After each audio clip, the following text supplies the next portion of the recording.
Om.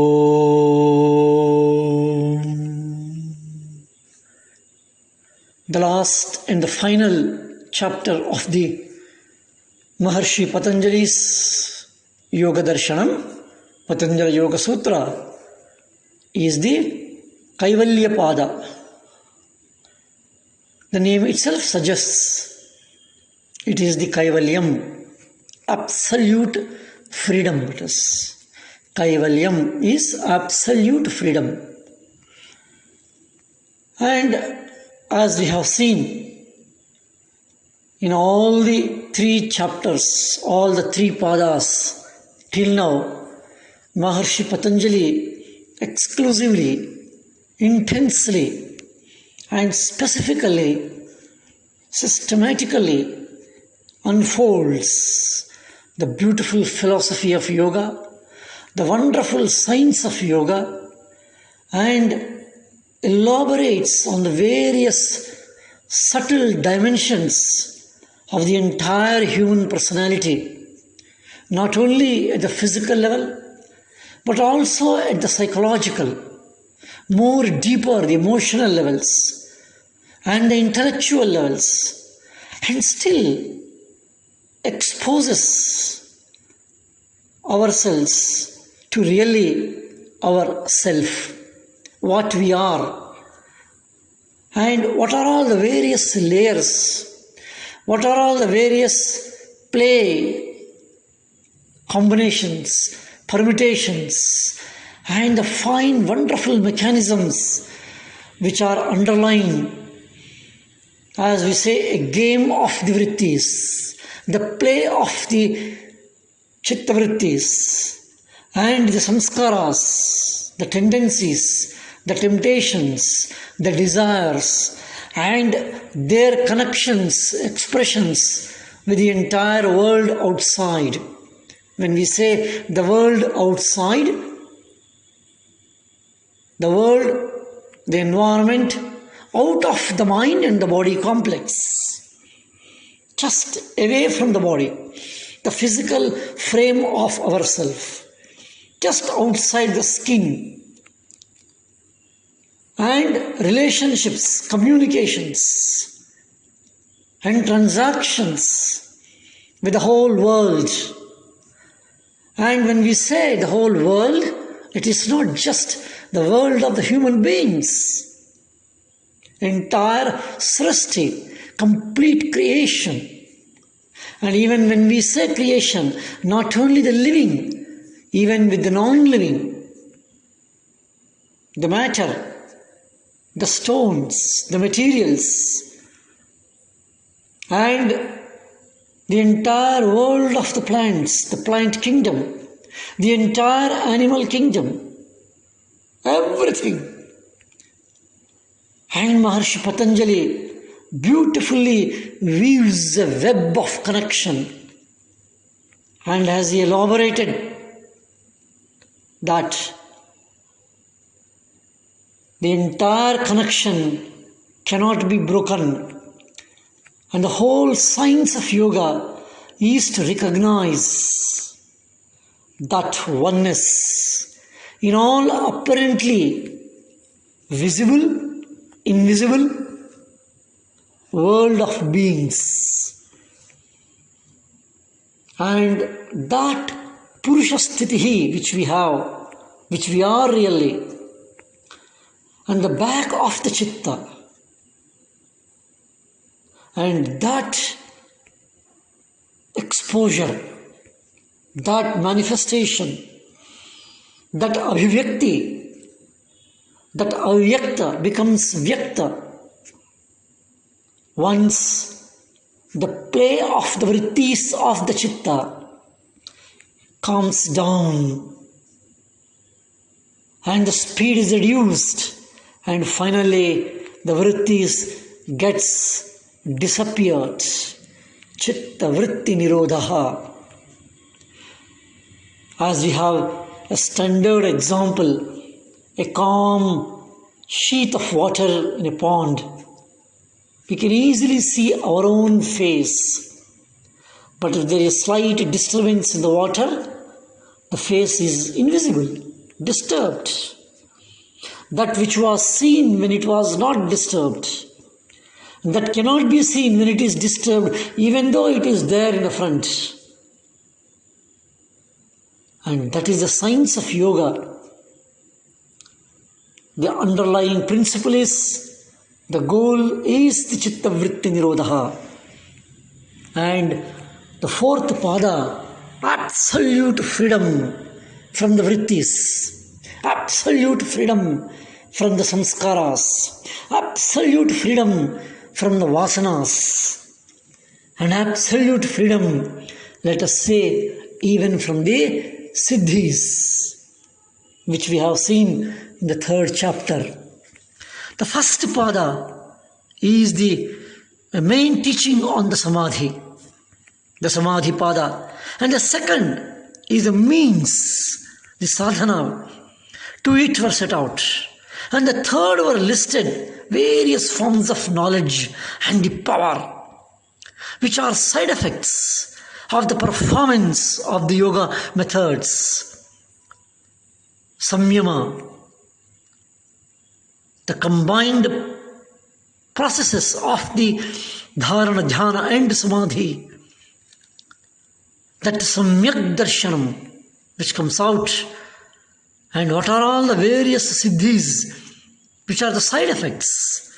And we have seen in the third chapter itself, all these siddhis are but to be neglected, not to be tempted, not to be caught, not to be desired, not to be followed, because they are all, of course, after all, they produce pain. As we saw in the second chapter, the 25th sutra, which was there just for our refreshment, tad bhavat samyoga abhavohanam tad drishehe kaivalyam. We have seen in the second chapter, 25th sutra, that abhavaha is the kaivalyam.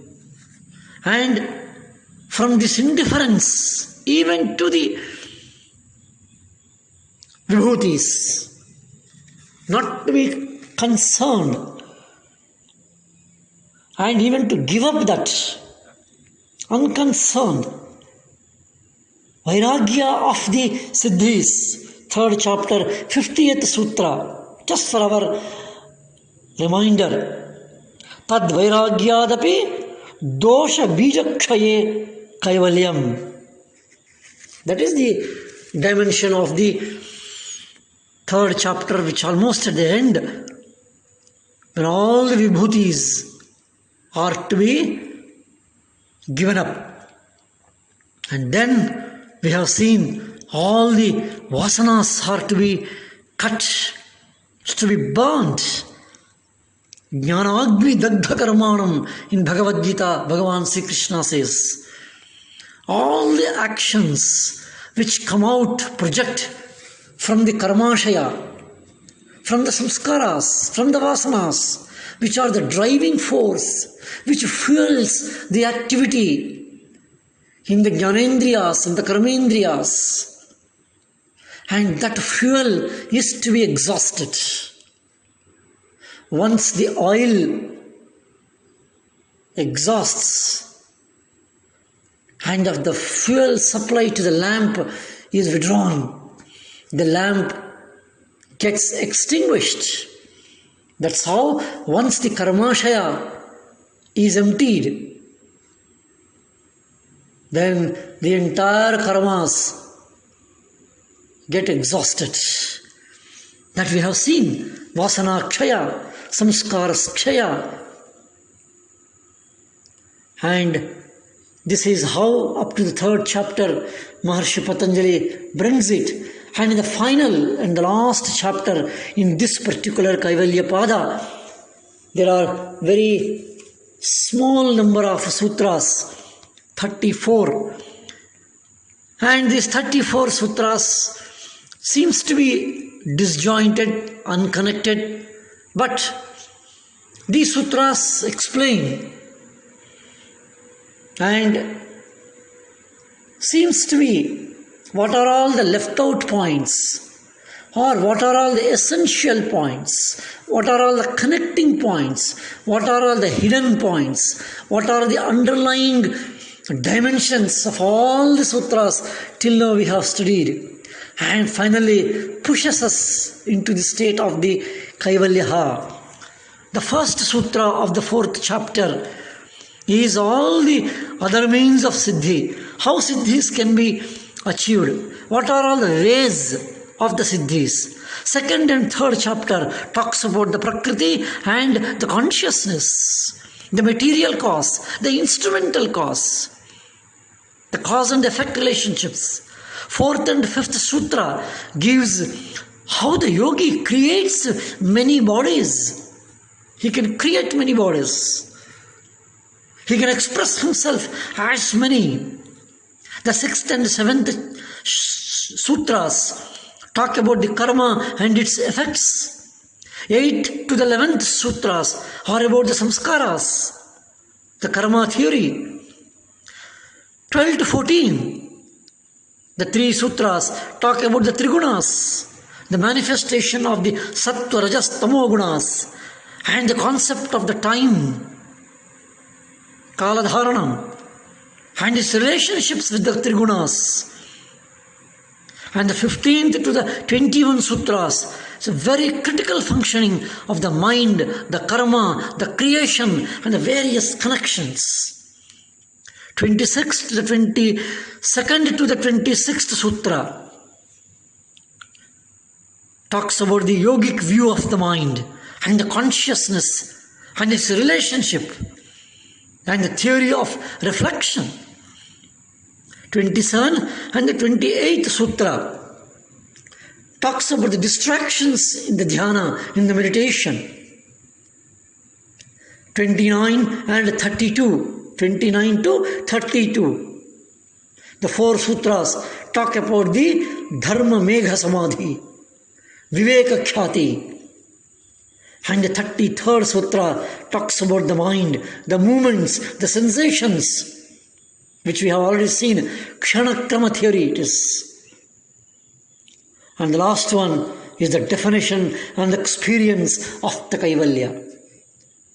As we see, the entire 34 sutras of the Kaivalya Pada is almost a revision, and also subtler and deeper dimensions, and finally wrapping up the entire Yoga Darshana.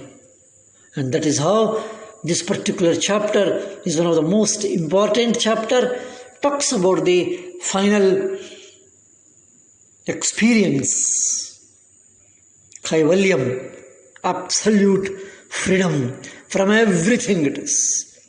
Everything means 100% freedom from all bondages, from all knots, from everything it is. We are as we are. And that is the Kaivalyam.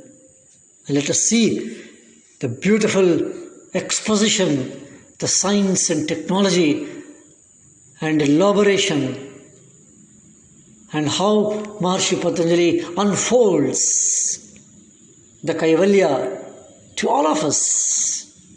And we should keep on remembering that all these things will be happening in this body and in our own mind. It is ourself. It's concerned to ourself. In our own mind, of our own mind, in our own body, of our own body, in our own body-mind complex. Nothing is outside of this. And freedom is to be attained. It is to be attained when we are, when we are alive, when we are in this body. And let us remember, freedom can be attained. Kaivalya can be attained, and it is to be attained in this body, in this life. And that is the dimension and importance of the Kaivalya Pada, the fourth and the last Pada, the final chapter of the Maharshi's Yoga Darshana, the Patanjali Yoga Sutras. Let us see the various sutras in this particular